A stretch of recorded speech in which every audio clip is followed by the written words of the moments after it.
Je vais lancer mes shurikens enduits de poison. Je vais utiliser mon gant de ricochet. Est-ce que tu vises Morgane ou le renard? Les deux. Ben, je vais viser Morgane. Ah! Ça va ricocher sur. Ah! Bonne idée, ça, de faire double dommage sur la même. La même. Ben, Vu c'est qu'il ricochet smart. permet de toucher deux cibles, mais que c'est un animalier à un mètre. C'est la même. Tu veux toucher Morgane ou le renard en premier? Morgane. Ok, fais-moi un jet pour Morgane. Tu touches Morgane et le renard de la tromperie. Fais-moi le dommage pour les deux. Fait que fais-moi 2 des 4 plus ta dextérité. Là. Tu fais 26 de dommages, puis le renard à la condition empoisonnée. Tu veux juste lancer avec le gant de trajectoire sur Morgane? Ouais. J'ai eu 22. T'as eu 22? Ah oui, parce que t'as eu avantage. Parfait, tu la touches évidemment. Comment tu lances ça? Je le lance je lancerais une balle. Là, il Là, est il mort. va se mettre à comme tourner de même, puis là, de plus en plus, il va comme reprendre une trajectoire, puis juste aller en ligne droite comme s'il fondait dans l'air, puis il va venir Parce toucher Morgan. Fait que là, c'était 26 jusqu'à maintenant, puis après ça, on va ajouter ça.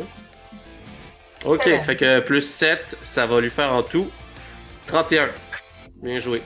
Tu vois qu'elle se prend un premier shuriken enduit concentré de venin de frelon. Après ça, le renard se le prend, puis après ça, il s'en prend un autre. Puis là, elle est comme ah, ah! Ah, mais franchement, pourquoi autant de cruauté? Qu'est-ce que j'ai fait pour mériter ça? Je vais lui donner malédiction. Euh. Ok, parfait. Fait que là, t'as 7. Fait que c'est quoi le résultat de 7 pour la malédiction? Dommage 1 des 4 plus à terre. Le chat se met sur ses quatre pattes comme ça, là. Le dos courbé.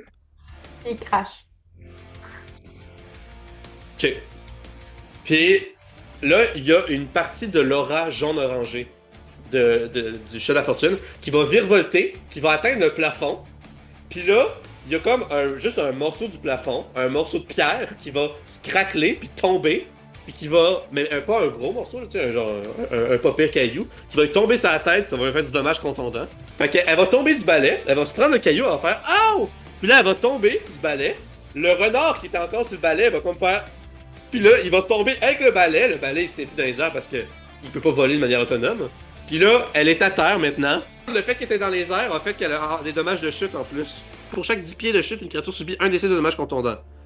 Fait que là, elle est à 20 pieds, fait que ça va être 2 des 6. 8 de dommages contondants. On va juste dire qu'elle tombe sur Mokwa puis qu'elle culbute à côté, là, tu sais, mettons.